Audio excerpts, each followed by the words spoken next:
아멘.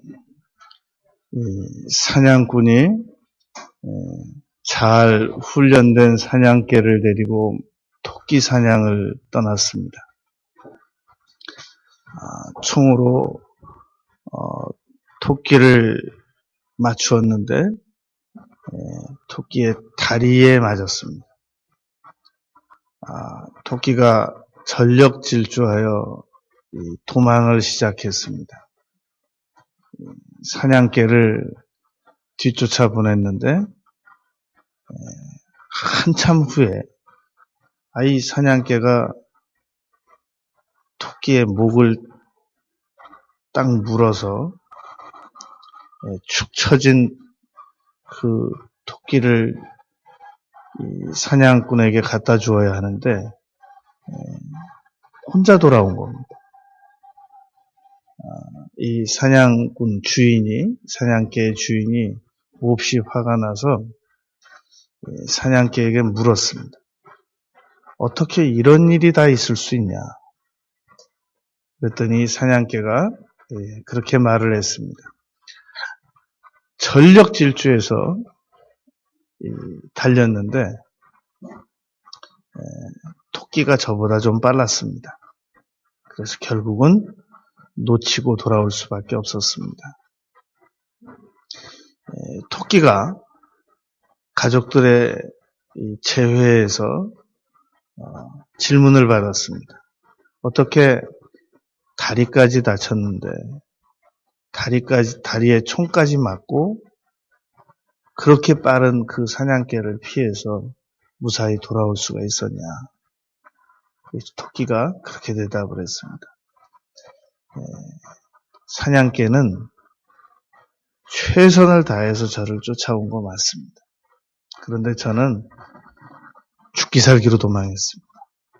그래서 살아올 수가 있었습니다. 이렇게 대답을 했다는 겁니다. 그런데 이 세상에는 죽기 살기로 해도 안 되는 일이 있습니다. 바로 여리고성과 같은 문제입니다. 그런데 오늘 성경 말씀을 보면 이 여리고성이 무너집니다. 이 내용이 이 여리고성이 어떻게 무너졌는가를 알 수 있으려면 여호수아 5장, 6장, 7장을 이 세 장을 정확하게 이해를 해야 가능합니다. 그냥 설명만 들어가지고는 이 내용을 놓칠 수 있으니까 제가 5장 어디, 6장 어디, 7장 어디 그러면 꼭 본문을 보면서 설명을 들어주시길 바랍니다. 이 교회는 설교를 들으러 와서 예배를 드리는 곳이 아닙니다. 주일날은 예배를 드리러 와서 설교를 듣는 겁니다. 그런데 예배를 드리러 온 분들 중에서 이 핸드폰을 보는 분들이 있어요. 설교 시간에, 예배 시간에. 일단 그 사람은 예배 실패입니다. 하나님께서는 핸드폰과 예배를 동시에 보는 사람을 예배자로 인정하지 않으십니다. 만약에 회사에 입사했는데 회장이나 사장이나 상사가 눈밖에 나면 어떻게 되겠어요? 진급은 어렵죠. 일단 월급은 나와요. 근데 진급은 어렵습니다. 우리가 주일날 와서 예배에 실패하면 그 사람은 어디 가서 무엇 해도 실패합니다. 일시적으로 성공하는 것처럼 보이지만 반드시 하나님 눈밖에 나고 실패합니다. 그러니까 예배 시간에는 참아야 돼요. 핸드폰도 보고 싶고, 만약에 성경 공부 시간에 핸드폰이 보고 싶다 그러면 그거는 견눈질을 할 수 있어요. 왜냐하면 성경 공부 시간이니까. 그러나 예배 시간에는 견눈질도 하면 안 돼요. 예배 시간에는 예배만 드려야 돼요. 교회는 예배 때문에 교회를 오는 거란 말이에요. 문제는 눈에 보이는 핸드폰도 중요한데 눈에 안 보이는 딴 생각, 이것도 심각해요. 근데 눈에 안 보이는 딴 생각도 하나님은 아신단 말이에요. 그러니까 사람은 한 번에 두 가지를 못해요. 하와이와 제주도 생각을 동시에 못한단 말입니다. 그러니까 단념하세요. 남은 생에는 내가 더 이상 예배 시간에만은 두 가지 일을 해서는 안 되겠구나. 학교에 가서 강의 시간에 교수님 몰래 핸드폰 보는 건 있을 수 있어요. 그러나 예배 시간에 핸드폰 보고 딴 생각하는 거는 그건 안 된단 말이에요. 왜냐하면 일단 예배를 실패해요. 예배에 실패하면 회사에 가서 잘못하면 진급 어려운 것처럼 예배에 실패하면 복 받는 건 어려워요. 그냥 예배 시간에 와서 앉아 있는 거지 복까지는 못 받습니다. 예배 시간에는 설교자가 보자고 하는 성경만 보고 설교하는 내용을 잘 들어야 됩니다. 여리고성을 무너뜨리려면 나의 여리고성은 무엇인가? 그거부터 생각을 해보세요. 나의 여리고성은 재정적인 문제인가? 나의 여리고성은 나의 남편인가? 나의 여리고성은 나의 아내인가? 자녀인가? 사업인가? 건강인가? 사람마다 여리고성과 같은 문제를 가지고 있습니다. 반드시 어떤 사람도 여리고성과 같이 강력한 도저히 해법이 안 보이는 그토록 많은 시간을 지내왔는데도 해결이 안 되고 있는 여리고성과 같은 문제를 반드시 한 건 이상 가지고 있습니다. 이 문제를 어떻게 해결할 수 있겠냔 말이에요. 오늘 이 여호수아 6장 1절에 보면 여리고성은 굳게 닫혔고 그랬습니다. 이 여리고성은 우리 지금이니까 높은 빌딩이 많아서 그렇죠. 우리 어릴 때는 저 종로에 나가면 화신백화점이 엄청나게 높았단 말이에요. 신세계백화점이 얼마나 높았어요. 남산 밑에 있는. 지금 가서 보면 옛날에 이 건물의 이 높이를 내가 이렇게 높게 생각했었나? 그렇단 말이죠. 여리고성의 하늘을 찔렀다라고 표현되고 있단 말이에요. 그렇게 높게 보이는 곳이란 말입니다. 이 여리고성은 리어커 2대가 왕복으로 다닐 수 있는 그런 두께로 사방이 둘러져 있었기 때문에 성문만 닫으면 아무도 들어갈 수도 없고 침입이 불가능한 그런 여리고성이었습니다. 이 성경은 무조건 다 영적으로 의미적으로 생각하는 것은 굳이 반대할 일은 없습니다만 2% 부족합니다. 그러니까 성경을 해석할 때는 첫째, 당시 상황, 역사적인 면을 고려해야 됩니다. 당시 상황은 일체 고려하지 않고 여리고는 마귀고 여리고 왕은 마귀 왕이고 여리고 백성들은 귀신들이고 이렇게 영적으로만 해석을 하면 그러면 부족하단 말입니다. 그러니까 역사적으로 당시 상황을 먼저 이해하고 그리고 영적으로는 무슨 의미가 있는가를 적용하고 그리고 이것이 나와는 무슨 상관이 있는가 이렇게 세 가지를 분명히 성경을 통해서 이해할 줄 알아야 한단 말이에요. 당시 역사적으로 보면 여리고성은 고증에 의하여도 발견됐지만 도저히 난공불락이에요. 그런데 이러한 여리고가 어떻게 무너졌느냐 말입니다. 그러한 여리고성이 무너졌다면 오늘 나만이 가지고 있어 보이는 여리고성과 같은 문제도 반드시 해결이 될 수 있다는 말입니다. 그 방법을 오늘 7가지를 여호수아 5장, 6장, 7장에서 찾겠습니다. 첫째, 5장 1절에 보면 이미 여리고성 백성들은 마음이 녹았고 정신을 잃을 정도였습니다. 왜냐하면 이스라엘 백성들이 홍해를 가르고 건너왔다고 그러죠. 대애굽을 10가지 재앙을 일으키고 탈출했다고 하죠. 홍해를 가르고 건너왔는데 뒤쫓아오던 애국 군대는 홍해바다에서 수장됐다고 그러죠.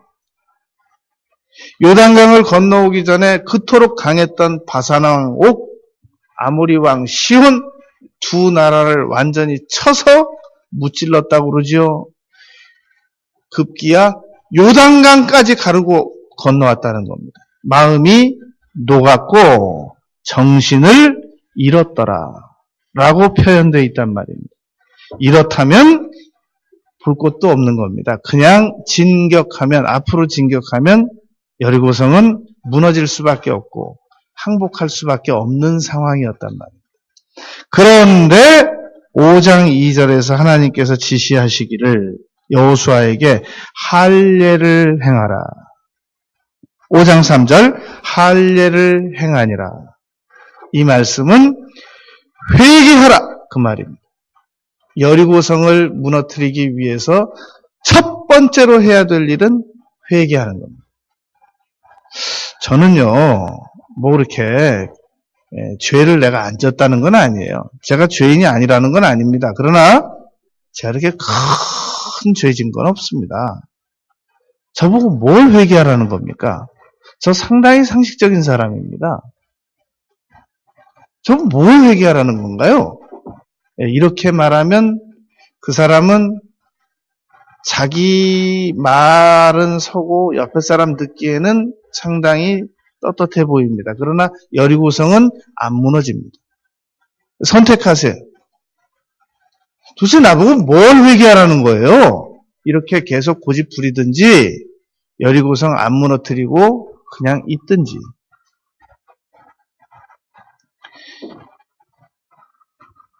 우리가 여리고성을 무너뜨리기 위해서 첫 번째로 해야 될 일은 회개하는 겁니다.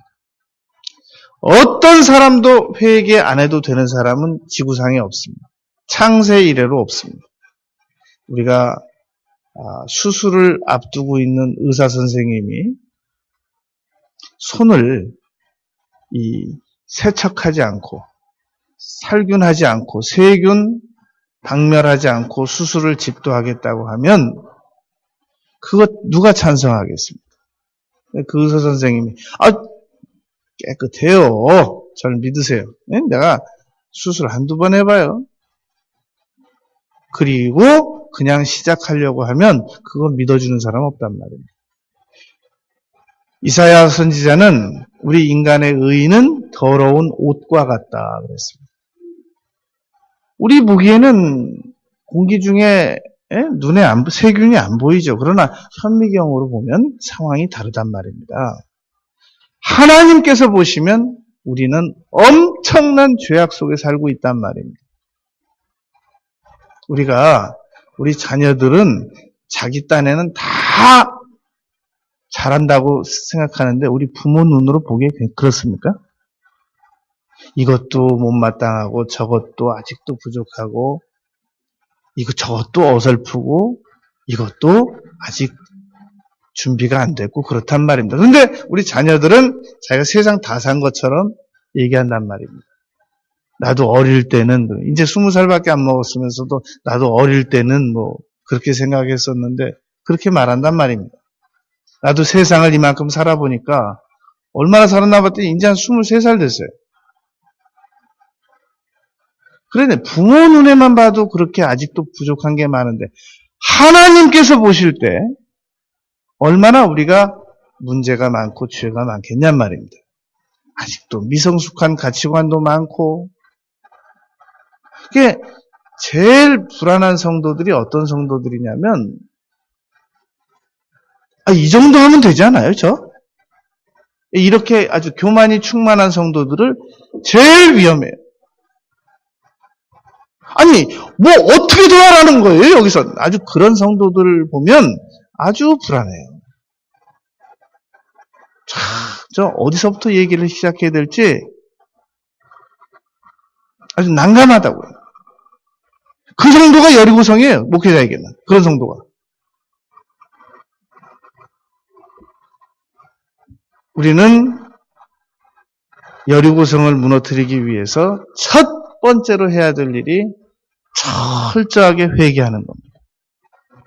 예수님께서 오셔가지고 첫 번째로 복음을 전하시기 전에 하신 말씀이 회개하라 그러셨잖아요. 그 앞서서 세례 요한 보내셔가지고도 회개하라 그러셨지 않습니까? 베드로 사도도 회개하라 그랬지 않습니까? 회개하지 않으면 여리고성은 그대로 무너지지 않고 몇십 년이고 그대로 있고 죽을 때까지 그대로 있습니다. 두 번째, 5장 13절, 14절, 15절에 보니까 갑자기 여호수아가 그 난공불락 여리고에 가까이 근처에 갔을 때 눈을 들어 보았더니 5장 13절 눈으로 쫓아오면서 설명을 들어야 됩니다. 갑자기 한 사람이 칼을 빼어서 손을 들고 마주 서 있는 겁니다. 여호수아가 물었습니다. 우리를 위하느냐 우리의 적들을 위하느냐. 마치 사도 바울이 뉘시니까 라고 물은 것처럼 여호수아가 물었단 말입니다. 이렇게 여호수아처럼 담대하게 자기 앞에 나타난 칼 들고 나타난 분에게 누구냐고 물어볼 정도 되려면 내공이 40년은 돼야 돼요. 모세 비서로만 40년 지낸 여호수아입니다. 14절에서 그가 이르되 아니라 나는 여호와의 군대 대장이니라. 여호수아가 얼굴을 땅에 대고 엎드려 절을 하려고 할 때 만약에 이 군대 대장이 천사였다면 요한계시록 19장처럼 말립니다. 아니다. 나도 너와 같은 형제다. 천사다. 나에게 절하지 마라. 그런데 성경을 읽다가 천사에게 절을 했는데 창세기 16장 천사에게 절을 했는데 그 절을 그냥 받으면 그분은 하나님입니다. 그 분별법입니다. 절을 하니까 내 주여 종에게 무슨 말씀을 하려 하시나이까 그러니까 15절 여호와의 군대 대장이 여호수아에게 내 발에서 신을 벗으라 이렇게 말합니다. 이 여호와의 군대 대장은 구약에 나타나신 예수님이십니다. 그런데 신발을 벗으라 이게 무슨 말? 모세도 신발을 벗으라고 그랬죠. 이 신발을 벗으라는 말은 여러 의미가 있는데 핵심적 의미는 인간적인 수단을 버리라 그 말입니다. 더 이상의 인간적인 수단을 포기해라 그런 말입니다. 우리는 아직까지 너무나 많은 인간적인 방법을 가지고 있습니다. 지난주에 옛날 이 군인으로서 국가의 그 일을 하는 사람이 아주 많은 리베이트를 받아가지고 지금 수사 중에 있습니다. 그런데 그분이 장로래요. 그런데 어떻게 돈을 그 많은 그 비리 자금을 어떻게 만들었나 했더니 지금 뉴스에 이렇게 나왔습니다. 교회가 돈을 세탁하는 창구 역할을 했다. 제가 그 기사 읽으면서 뜨끔했습니다. 왜냐하면 몇 년 전에 어느 그 장관 하던 사람이 그 뇌물을 10억을 받았어요. 근데 그 뇌물을 10억을 받아가지고 자기가 다니는 절에 그대로 헌금을 했단 말입니다. 이건 뇌물을 받아가지고 이 종교, 자기가 가지고 있는 종교 단체에다가 기부를 하면 법적으로 못 찾습니다.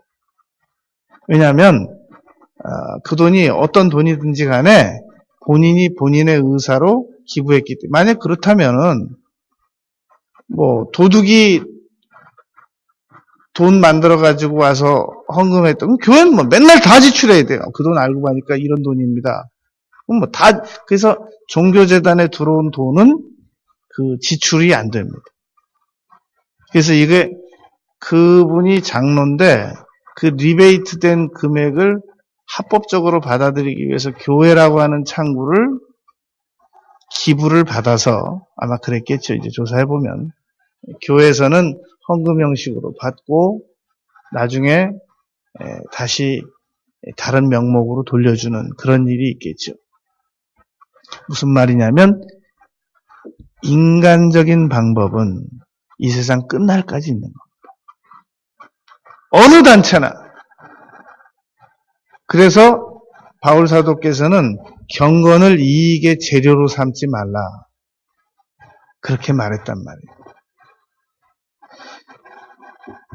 반드시 인간적인 방법을 교회 다니는 사람도, 기도 열심히 하는 사람도, 금식 많이 한 사람도, 성경 많이 하는 사람도 사용하게 되어 있습니다. 그래서 그렇게 하지 않기 위해서 치열하게 영적으로 싸워야 한단 말이에요. 자기 자신을 쳐서 복종시켜야 한단 말이에요. 우리는 분명히 영적으로 하늘의 시민권을 둔 사람이지만, 그러나 어떻게 하겠어요? 몸은 세상에 두고 있는데. 몸도 돌봐야 된단 말이에요.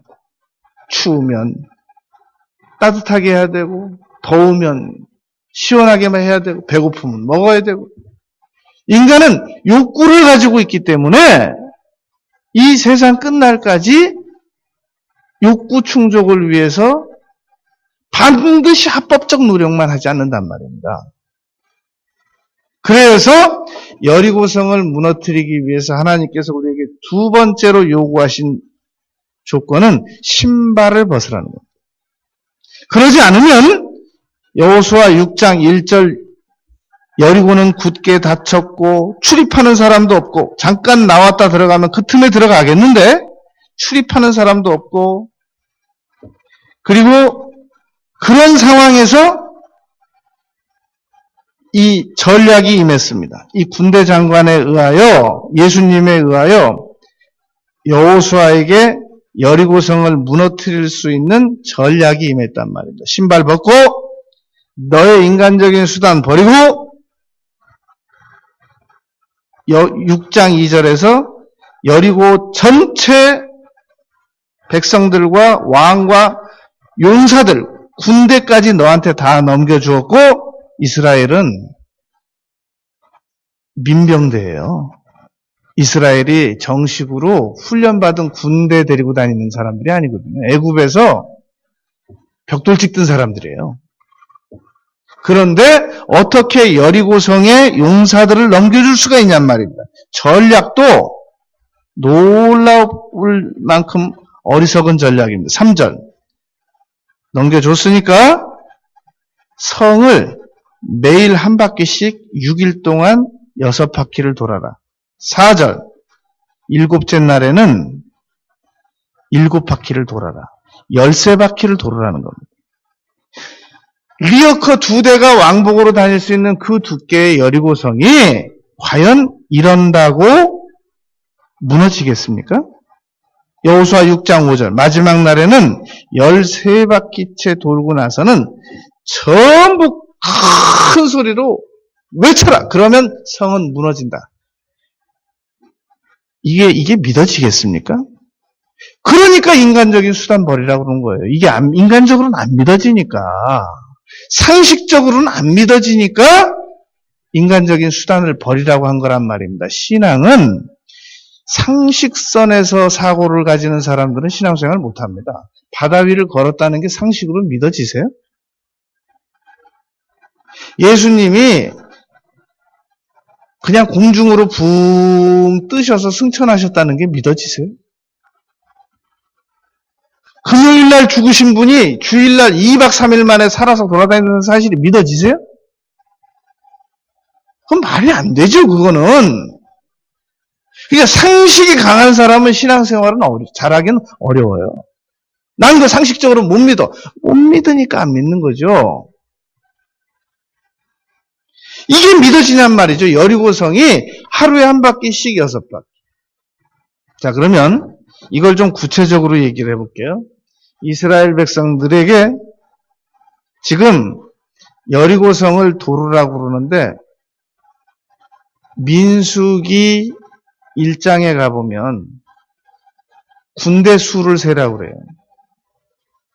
60만 3,500명, 550명을 세라고 그러는데 그 사람들은 20세에서 50세까지만 전투가 가능한 사람들만 백성들의 수를 센 겁니다. 그러니까 20세에서 50세 된 사람들만 60만 명이면 나머지 사람들은 한 명당 4명씩만 따져도 4, 6은 24, 240만 명이잖아요.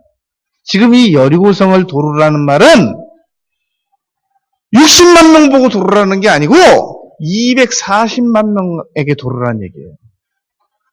240만 명이 앞에 줄에서 끝 줄까지 가려면 몇 시간 가야 돼요. 이런 인원을 보고 여리고성을 도르라는 겁니다. 그리고 아비멜렉이 성문 위에서 어느 여인이 맷돌 던져가지고 맞아 죽은 거 알죠? 성문 위에서는 항상 돌멩이가 날아올 수 있단 말입니다. 맞으면 죽어요. 그런데 무방비로 도르라는 겁니다. 다윗이 우리야 죽일 때도 성 바싹 가가지고 던져진 거 맞아서 죽게 만들었잖아요. 자, 이 여리고를 도르라고 지시하는 거, 이거 굉장히 어려운 지시인 겁니다. 예수님께서 요한복음 2장에서 가나 혼인잔치에 가서 포도주 떨어졌다 그러니까 항아리에다 물 부어라. 붓는 건 쉽죠. 붓는 건 누구든지 해요. 다 부었어요. 떠다 주어라. 그게 어려운 거예요, 그게. 어떻게 지금 포도주 기다리고 있는 사람한테 어떻게 그 맹물을 떠다 줄 수가 있어요. 근데 순종의 핵심은 그게 어려운 거란 말이에요. 떠다 줬더니 마시고 세상에 이렇게 맛있는 포도주가 어디냐. 마시고 나서 결과를 보니까 쉬운 거지 맹물을 떠다 주기까지가 얼마나 어려웠겠냔 말이죠. 여리고성을 도르라는 거예요. 무너지고 나서는 쉽지요. 그러나 그 전까지 그렇게 한 대표로 한 20명 내지 한 30명 보고 도르라고 그러면 날쌘 사람들 하고 뭐 성 밖에서 성 안에서 뭐가 날라와도 피하면 되고 장정들 한 60만 명 보고 도르라 그러면 그거 하죠. 이거 지금 이스라엘 전 백성들에게 다 도르라는 거예요. 공동체 의식을 위해서. 우리는 하나다라는 것을 위해서.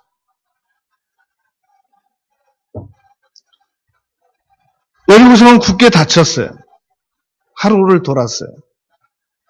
애들이 쫓아다니면서 별말 다 할 수 있을 거 아니겠습니까?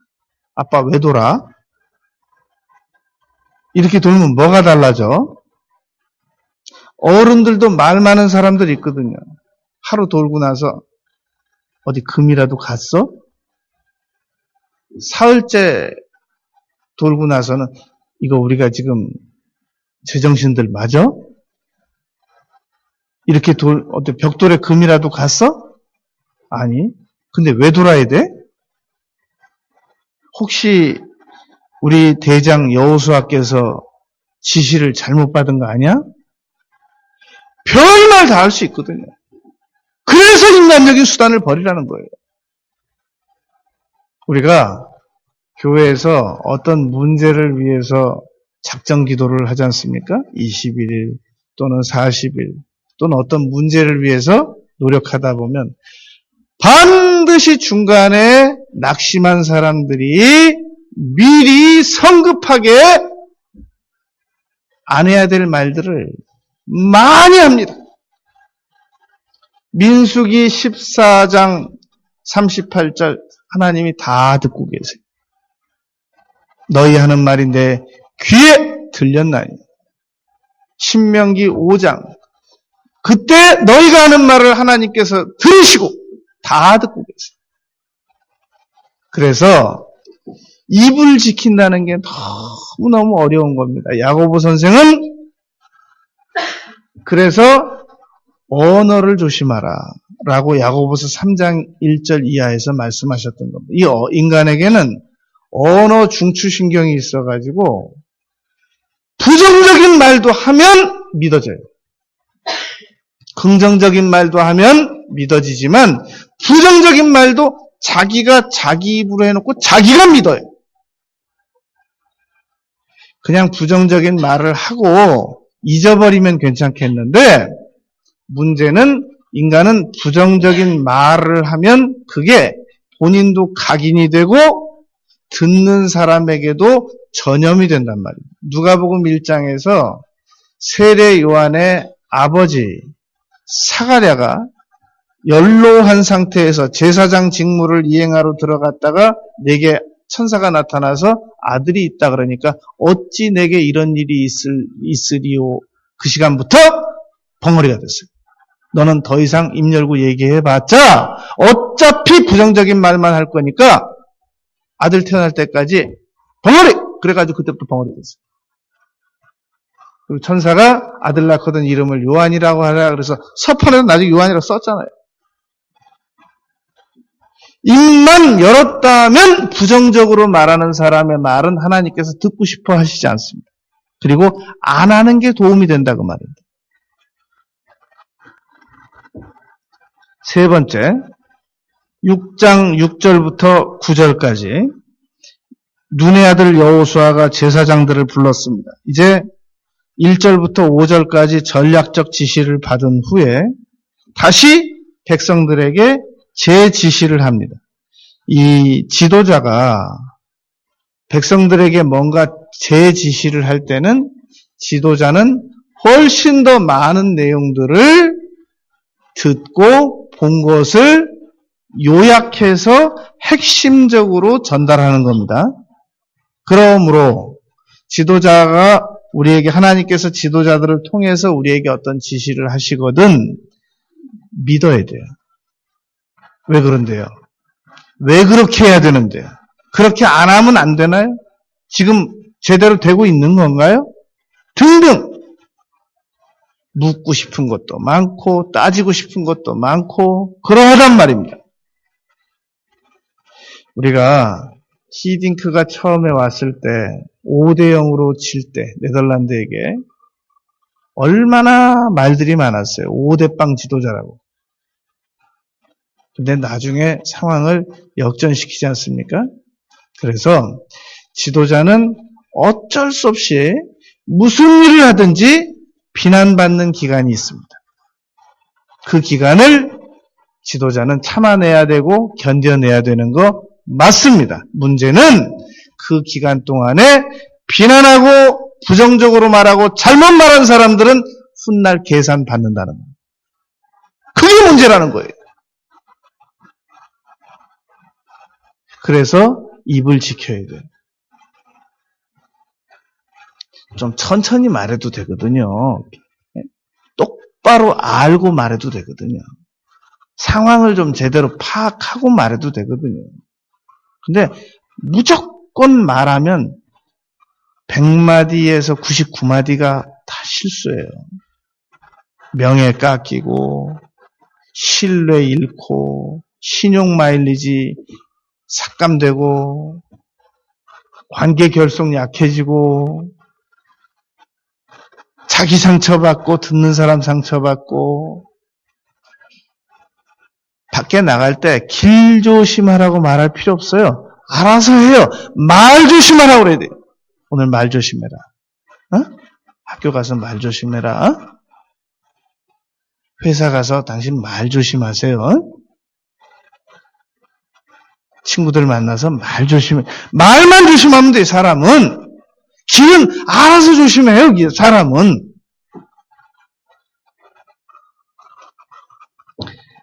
세 번째, 6장 6절부터 보면 눈의 아들 여호수아가 제사장들을 불러서 너희는 언약궤를 매라. 제사장들에게는 언약궤를 메고 그리고 제사장 그 중에 7명은 양각 나팔을 잡고 그리고 궤 앞에 가라.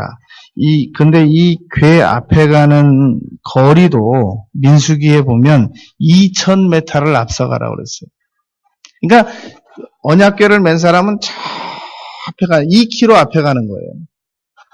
안전거리, 일정거리.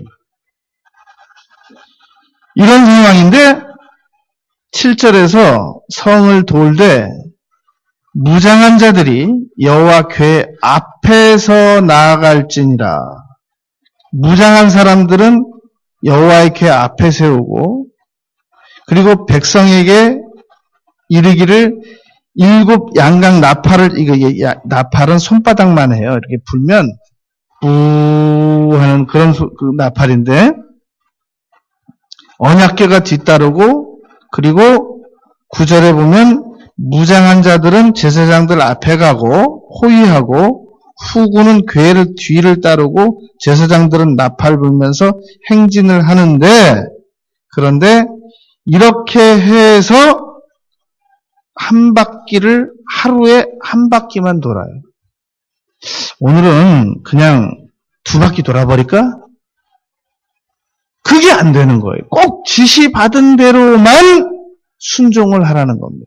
왜 그래야 되느냐? 몰라요, 그거는. 하나님이 그냥 그렇게 하라고 그러셨어요.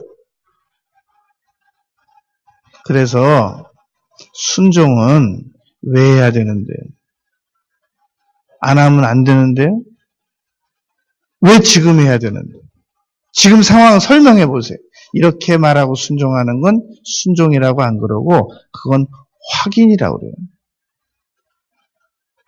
그래서 순종은 소금 감아지고 물속으로 들어가라 그러면 들어가는 게 순종이라고. 가면 녹잖아요, 그거. 그래도 들어가라 그러면 들어가는 게 순종이라고 해요. 그래서 사울 왕은 분명히 하나님께서 옛날에 이스라엘 백성들을 함부로 뒤에 와서 공격했던 아말렉 족속을 공격해서 다 쳐서 낙타, 우양, 젖 먹는 아이, 소아, 남녀 다 죽이라고 했는데 그대로 했어요. 그런데 아주 살진, 기름진 소, 양만 남겼습니다. 그러니까 하나님께서 사무엘을 통해서 말씀하셨습니다. 내가 사울 왕 세운 거 후회한다. 사울이 갔죠. 왕이시여, 왜 여호와의 지시대로 하지 않았습니까? 그랬더니 그거 내가 하도 그 양이 그 소가 살이 져서 여호와께 제사 드리려고. 하나님께서 순종하는 걸 더 좋아하시겠습니까? 살진 짐승 제사 드리는 게 더 좋아하겠습니까? 그거 백성들이 그렇게 하자고 그러더라고. 나는 별로 그렇게 하고 싶지가 않아서. 사무엘이 그랬습니다. 당신 왕 하나님께서 다른 사람 세우실 겁니다. 그랬더니 사울 왕이 그 자리에서 잘못했다고 빌어야 되잖아요. 그럴까? 그러면 그래도 말이지. 그래도 일단 장로들 앞에서 나는 좀 높여주고 가더라도, 사울 왕이 그런 사람이에요. 저 기념비 세우던 일도 아직 다 못했는데, 그거 하러 다닌 사람이에요, 사울 왕이.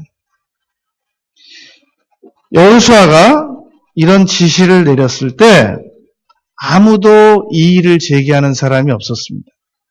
왜 그랬느냐? 이의를 제기하는 사람들은 요단강 건너가기 전에 광야에서 다 죽었거든요. 그리고 요단강 건너간 사람들은 상당히 쓸만했어요. 그래서 교인은 둘로 나눠져요. 광야 교인, 요단강 건너간 교인. 열왕기하 5장에 보면 나아만 장군이 나병 치료받으러 왔잖아요.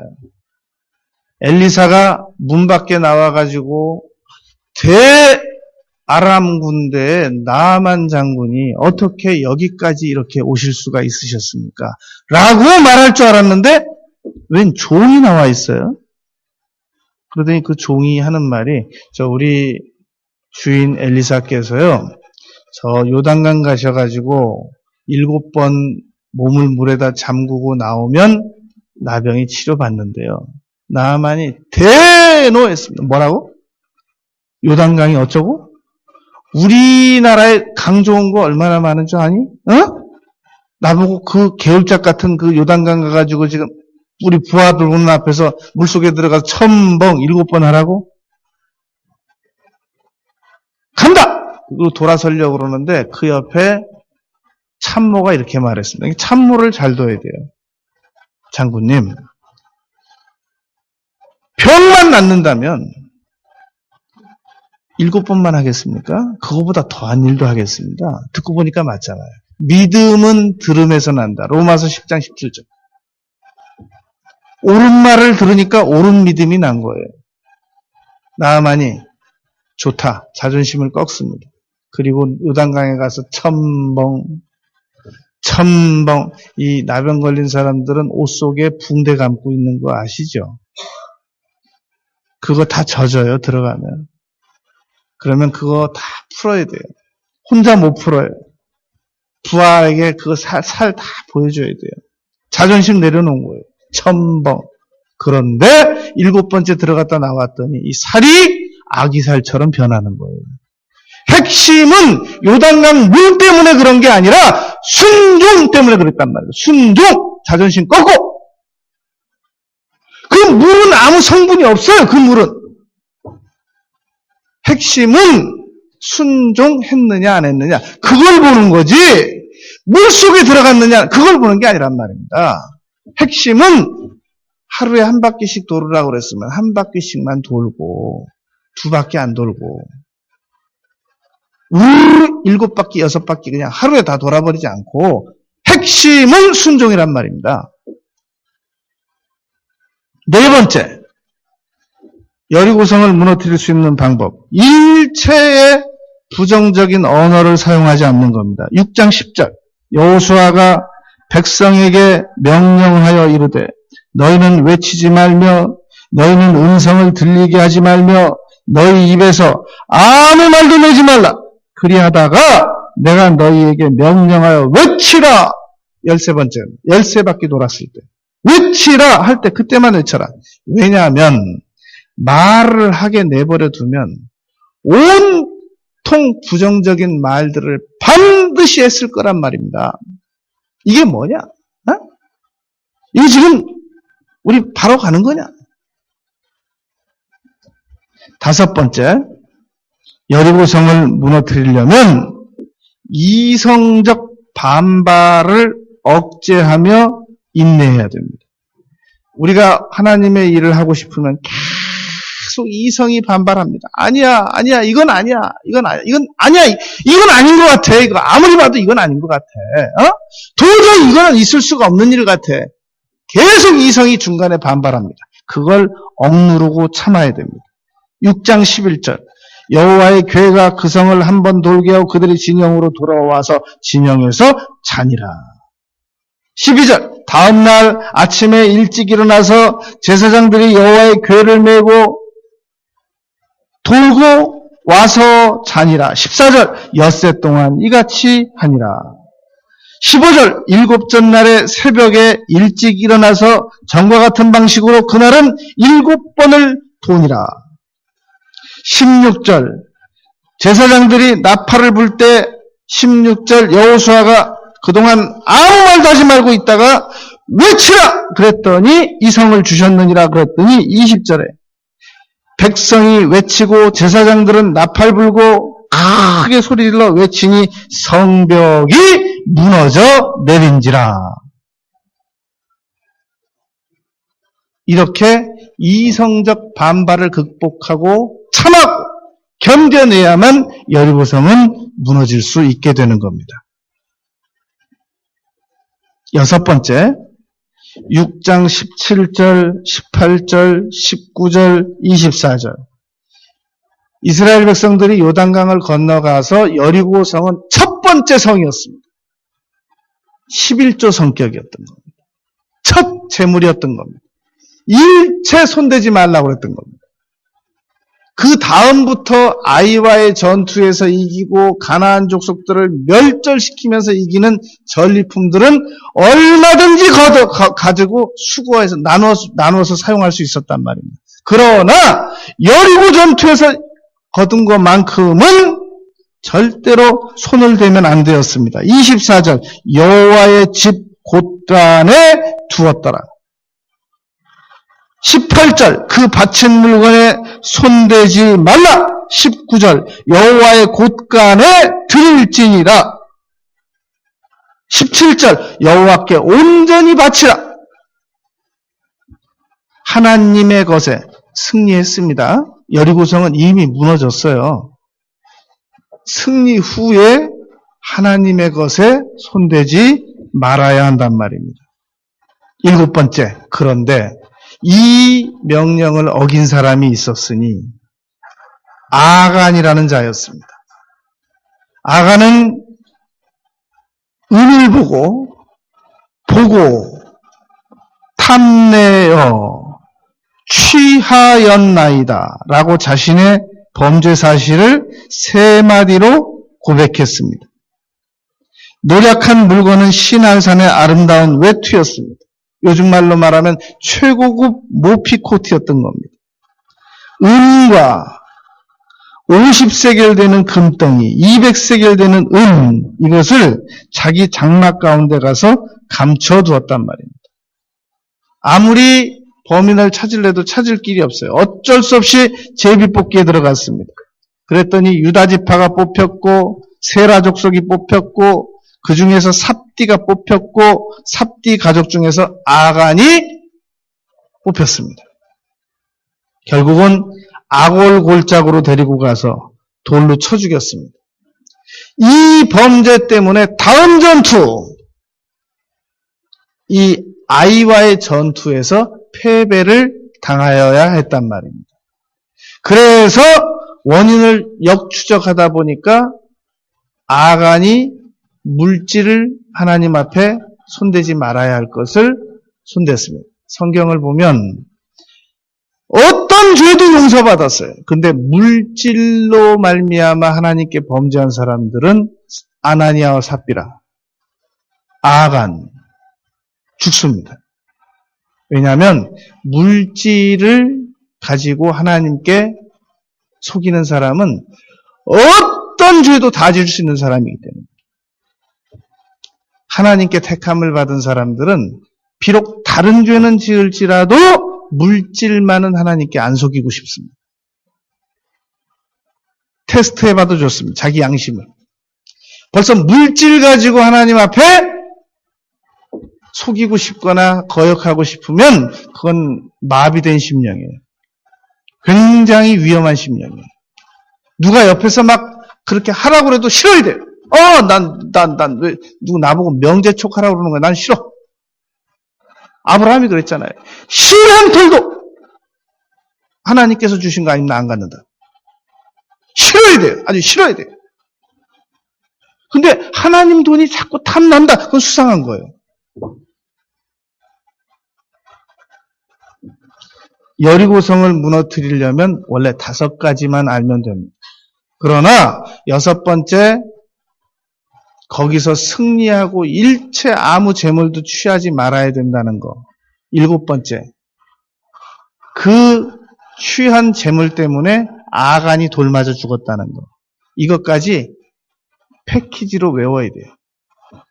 여리고성을 무너뜨리려면 7가지 방법을 실천 적용하면 반드시 무너뜨릴 수 있습니다. 기도드리겠습니다. 아버지 하나님, 저희들이 현재 각각 여리고와 같은 문제들을 가지고 있습니다. 이것은 그 어떤 방법으로도 무너뜨릴 수 없사온데 하나님께서 주시는 전략대로만 순종하면 반드시 무너뜨릴 수 있다는 사실을 믿습니다. 저희들이 그동안 어리석어서 인간적인 방법으로 여리고성을 무너뜨리려고 하다가 수십 년 동안 아무 진척도 없이 오늘의 상황에 도착하게 되었습니다. 하나님의 방법을 그대로 순종하고 이성이 반발하더라도 인내하고 입을 지키고 반드시 무너지는 날을 맞이하고야 말겠습니다. 예수님 이름으로 기도드렸습니다. 아멘. 360장 찬송 드리겠습니다.